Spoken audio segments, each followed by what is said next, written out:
12 ربیع الاول کے دن ابر بہارا چھائے، میرے سرکار آئے۔ میلاد النبی صلی اللہ علیہ وسلم کا ذکر ہو اور دل محبت سے نہ بھرے، یہ کیسے ممکن ہے؟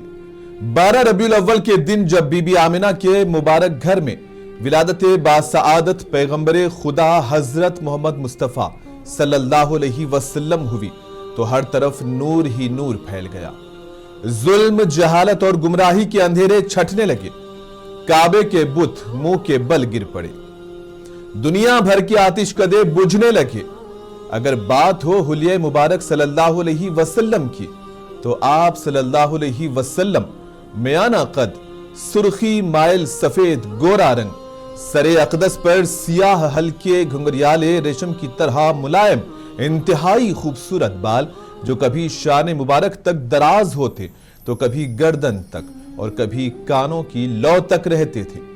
رخ انور اتنا حسین کہ ماہ کامل کے مانند چمکتا تھا، سینے مبارک چوڑا چکلا کشادہ، جسم اطہر نہ دبلا نہ موٹا، انتہائی سڈول چکنا، کہیں داغ دھبا نہیں۔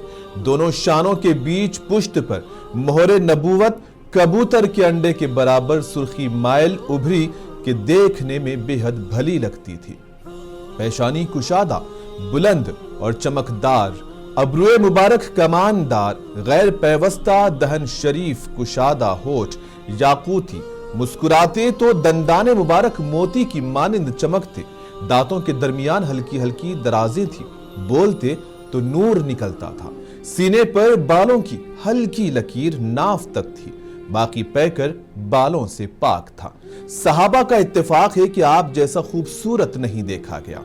حضرت حسان بن ثابت رضی اللہ تعالی شاعر رسول صلی اللہ علیہ وسلم ہیں، وہ اپنے نعتیہ قصیدے میں نقشہ کھینچتے ہیں۔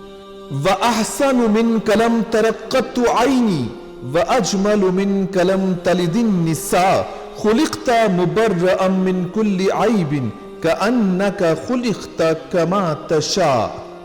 شاعر حسان بن ثابت کہتے ہیں کہ آپ صلی اللہ علیہ وسلم سے حسین مرد میری آنکھوں نے کبھی نہیں دیکھا، اور آپ سے زیادہ خوبصورت مرد کسی عورت نے نہیں جنا۔ آپ ہر قسم کے ظاہری و باطنی عیب سے پاک پیدا ہوئے، گویا آپ اپنی حسب مرضی پیدا ہوئے ہیں۔ نہ کبھی آپ چیخ کر بات کرتے تھے، نہ قہقہا لگاتے تھے، نہ شور کرتے تھے، نہ چلا کر بولتے تھے، ہر لفظ واضح بولتے۔ جو مجمع سے مخاطب ہوتے تو 3 بار جملے کو بالکل صاف صاف دہراتے تھے۔ انداز کلام باوقار، الفاظ میں حلاوت کے بس سنتے رہنے کو دل مشتاق، لبوں پر ہمہ دم ہلکا سا تبسم جس سے لب مبارک اور رخ انور کا حسن بڑھ جاتا تھا۔ راہ چلتے تو رفتار ایسی ہوتی تھی کہ گویا کسی بلند جگہ سے اتر رہے ہوں، نہ دائیں بائیں مڑ کر دیکھتے تھے، نہ گردن کو آسمان کی طرف اٹھا کر چلتے تھے۔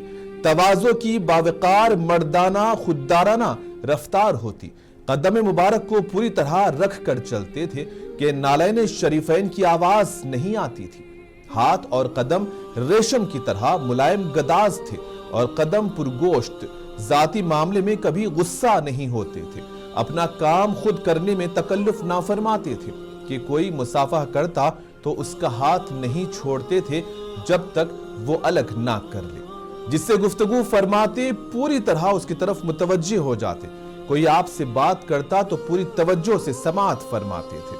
پھر بھی ایسا رعب تھا کہ صحابہ کو گفتگو کی ہمت نہ ہوتی تھی، ہر فرد یہی تصور کرتا تھا کہ آپ صلی اللہ علیہ وسلم مجھ کو ہی سب سے زیادہ چاہتے ہیں۔ تاج رسالت اور خلعت نبوت سے سرفراز ہونے کے بعد رحمت للعالمین خاتم النبیین صلی اللہ علیہ وسلم نے ایک ایسے سماج و معاشرے کو ایمان و توحید کی دعوت دی جو شرک و کفر کی دلدل میں گرفتار تھا، ضلالت و جہالت کا شکار تھی، انسانیت شرافت مفقود تھی، درندگی اور حیوانیت کا راج تھا، ہر طاقتور فرعون بنا ہوا تھا، قتل و غارت گری کی وبا ہر سو عام تھی، نہ عزت محفوظ نہ عصمت محفوظ، نہ عورتوں کا کوئی مقام، نہ غریبوں کے لیے کوئی پناہ، شراب پانی کی طرح بہائی جاتی تھی، بے حیائی اپنے عروج پر تھی، روئے زمین پر وحدانیت حق کا کوئی تصور نہ تھا، خود غرضی مطلب پرستی کا دورہ تھا، چوری بدکاری اپنے عروج پر تھی اور ظلم و ستم ناانصافی اپنے شباب پر تھی۔ خدائے واحد کی پرستش کی جگہ معبودان باطل کے سامنے پیشانیاں جھکتی تھی۔ نفرت و عداوت کی زہریلی فضا انسان کو انسان سے دور کر چکی تھی۔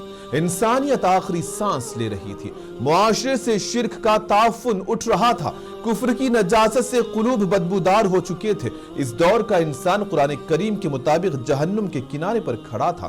ہلاکت سے دوچار ہونے کے قریب کے رحمت حق کو رحم آیا اور کوہ صفا سے صدیوں بعد انسانیت کی بقا کا اعلان ہوا کہ یا ایھا الناس قولوا لا الہ الا اللہ تفلحوا، اے لوگو لا الہ الا اللہ محمد الرسول اللہ پر ایمان لاؤ، فلاح و صلاح سے ہمکنار ہو جاؤ گے۔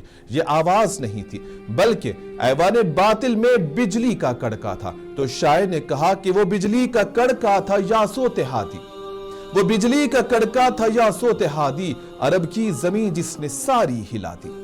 میرے آقا حضرت محمد مصطفیٰ صلی اللہ علیہ وسلم وہ عظیم ہستی ہیں جن کی سیرت انسانیت کے لیے روشنی کا وہ چراغ ہے جو قیامت تک روشن رہے گا۔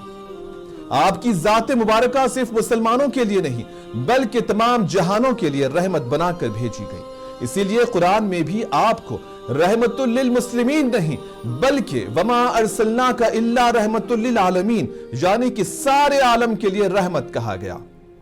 آپ صلی اللہ علیہ وسلم نے ہمیں صرف عبادات کا طریقہ نہیں سکھایا بلکہ جینا سکھایا، دوسروں کے دکھ کو سمجھنا سکھایا، معاف کرنا سکھایا، کمزور کا سہارا بننا اور نفرت کے جواب میں محبت دینا سکھایا۔ آپ صلی اللہ علیہ وسلم کی زندگی کا ہر پہلو ہمارے لیے ایک سبق ہے۔ آپ صلی اللہ علیہ وسلم کی مسکراہٹ میں محبت، آپ کے اخلاق میں عظمت، آپ کے صبر میں حوصلہ اور آپ کی رحمت میں پوری انسانیت کے لیے پیغام ہے۔ آپ صلی اللہ علیہ وسلم نے اخلاق حسنہ کا وہ اعلیٰ ترین معیار قائم کیا کہ دشمن بھی آپ کی امانت اور صداقت کے قائل تھے۔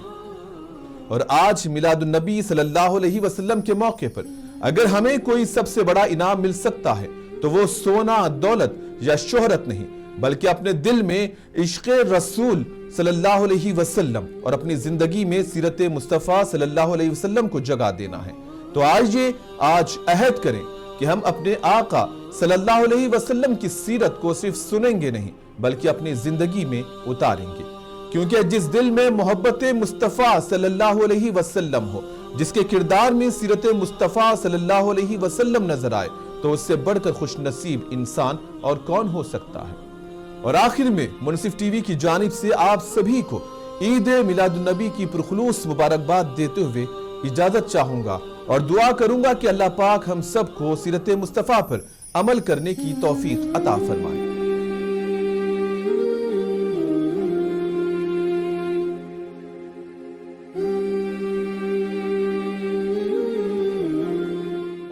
ربیع الاول کے دن ابر بہارا چھائے، میرے سرکار آئے۔